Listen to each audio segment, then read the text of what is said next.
A ver, pensemos en algo fundamental. ¿Cómo deberíamos organizarnos como sociedad? Es una pregunta tan, pero tan básica, que casi nunca nos la hacemos, ¿verdad?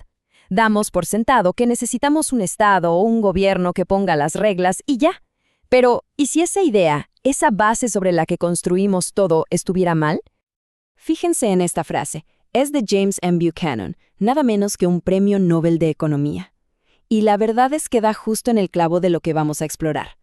Porque, ojo, no estamos hablando de un pequeño ajuste político aquí y allá. No. Estamos hablando de cuestionar los cimientos, las mismísimas bases de cómo vivimos juntos. Bueno, aquí entramos en el dilema clásico, ¿no? Por un lado, está la idea que casi todo el mundo tiene en la cabeza. Si no hay gobierno, esto se convierte en un caos total. Pero por el otro lado, está la visión anarquista, que nos dice algo completamente distinto. Que las personas, sí, podemos cooperar y organizarnos por nuestra cuenta, de forma voluntaria, sin que nadie nos esté diciendo qué hacer. Y aquí las tenemos, estas dos visiones frente a frente. A la izquierda, imagínense el panorama según Hobbes, una violencia total, la famosa guerra de todos contra todos, un desastre. Y a la derecha, la promesa del anarquismo, un orden que surge solito de la cooperación voluntaria, donde la gente y lo suyo están a salvo, pero sin un gobierno que lo imponga. Ok, la pregunta del millón es, ¿cuál de las dos visiones tiene más sentido? ¿Cuál es más realista? Durante siglos, esta fue una discusión de filósofos. Pero de repente, en el siglo XX, un grupo de economistas dijo, a ver, momento, vamos a analizar esto, pero con nuestras herramientas, con los números, con la ciencia económica. Y así es como entramos en los años 70. Aparece un grupo de académicos de una escuela de pensamiento llamada elección pública o public choice. ¿Qué hacían ellos? Básicamente, analizaban al gobierno como si fuera un mercado más. Y fueron ellos los primeros en tomarse en serio la pregunta, oigan, económicamente hablando, ¿puede funcionar una sociedad sin Estado? Y créanme, ese fue un momento clave. En 1972, por ejemplo, se publicaron unos trabajos que lo cambiaron todo, como Exploraciones en la teoría de la anarquía. El mismísimo James Buchanan, el que después se ganó el Nobel, dijo que esa época fue increíblemente emocionante y que fue fundamental para su trabajo más importante. Ahora, aquí viene lo interesante. Su primera conclusión fue bastante sorprendente, porque a pesar de que esta gente era muy pro libertad individual, la mayoría llegó a la misma conclusión. La anarquía sencillamente no funcionaría. Su veredicto fue claro. Sin un gobierno que haga cumplir los contratos, la depredación, o sea, el robo, el conflicto, terminaría ganando y destruiría cualquier intento de cooperación. Pero esperen, el debate no terminó ahí, para nada. Poco después, una nueva generación de académicos levantó la mano y dijo, un momento, no tan rápido. Empezaron a cuestionar esa conclusión tan pesimista. Se preguntaron, ¿de verdad los mercados son tan débiles? ¿Y en serio el gobierno es la única solución que se nos ocurre?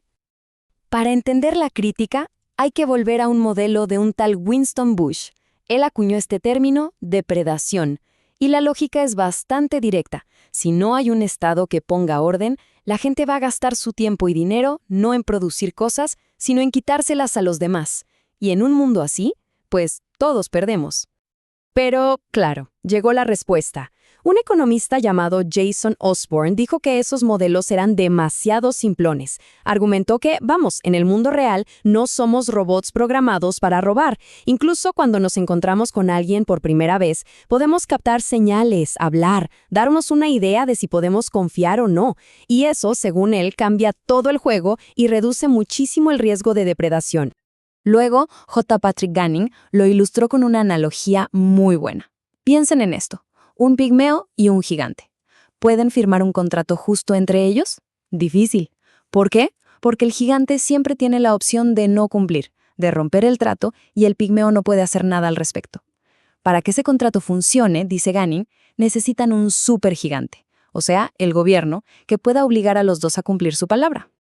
Pero a esto, Peter Leeson le contesta que la realidad es mucho más compleja. De hecho, los experimentos económicos demuestran que la gente coopera mucho más de lo que estos modelos pesimistas sugieren. Piénsenlo con un negocio cualquiera. ¿Por qué trata bien a sus clientes? ¿Por miedo a que le caiga la policía? No, lo hace porque quiere que esos clientes vuelvan. La reputación, por sí sola, es un motor potentísimo para que la gente cumpla sus acuerdos. Y bueno, no podían faltar los argumentos prácticos. Thomas Hogarty intentó demostrar que la anarquía es un desastre con 3 ejemplos peculiares. A ver qué les parecen. Primero, ratas en una jaula que terminan peleando. Segundo, los niños de la novela, sí, una novela, El Señor de las Moscas. Y tercero, un campo de prisioneros de la Guerra Civil. La respuesta de Virgil Storr, la verdad, fue contundente. Desarmó cada uno de esos puntos. A ver, punto 1. Lo que hagan unas ratas enjauladas, francamente, nos dice muy poco sobre cómo cooperan los seres humanos. Punto 2. El Señor de las Moscas es una novela, es ficción, no es un documental sociológico. Y punto 3, que es el más obvio, un campo de prisioneros, creado y manejado por un gobierno en plena guerra, es justo lo contrario a la anarquía. Es un ejemplo de coerción estatal en su máxima expresión. Y es aquí donde el debate da un giro espectacular, porque los nuevos pensadores hicieron algo muy astuto. Tomaron la misma lógica pesimista, la misma desconfianza y la naturaleza humana que se usaba para criticar a la anarquía, y se la aplicaron directamente al Estado. Y la pregunta que hacen es demoledora. A ver, si asumimos que la gente es egoísta y solo busca su propio beneficio, ¿por qué, como por arte de magia, esperamos que esas mismas personas se conviertan en santos desinteresados en el momento en que consiguen un puesto en el gobierno? Benjamin Powell le puso nombre: la paradoja. Si usamos los mismos supuestos de los críticos de la anarquía, un Estado formado por esta gente egoísta no solo no solucionaría el problema de la depredación, lo haría mucho peor, porque concentraría todo ese poder para robar y abusar en muy pocas manos, y encima les daría la legitimidad de la ley para hacerlo. Y aquí está la diferencia clave. El Estado es un monopolio de la fuerza. La relación con él no es voluntaria. En cambio, en un sistema privado, habría competencia. Imaginen agencias de protección o de justicia compitiendo entre sí. Si una abusa de su poder o da un mal servicio, ¿qué se hace? Pues muy fácil, se busca la competencia. Hay una opción. Entonces, ¿dónde nos deja todo esto? Pues está claro que el debate no está ni cerca de terminar.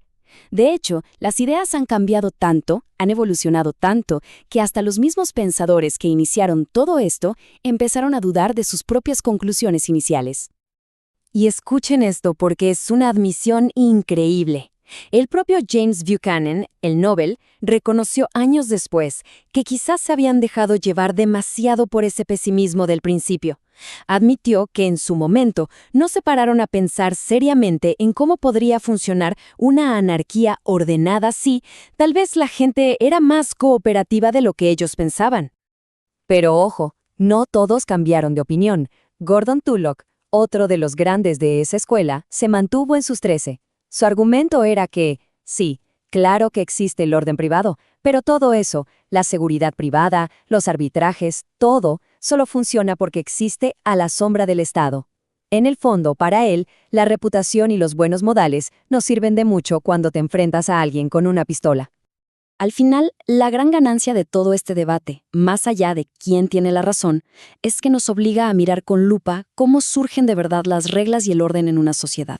Independientemente de si la anarquía total es posible o no, entender cómo la gente coopera de forma espontánea nos da una imagen mucho más completa y real de cómo funcionamos como comunidades.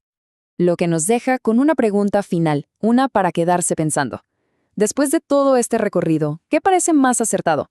¿Es el gobierno esa solución que creamos para salvarnos del caos? ¿O es en realidad simplemente el competidor más exitoso en esa misma lucha por el poder, la organización que logró quedarse con el monopolio de la violencia? El debate, como queda claro, está más abierto que nunca.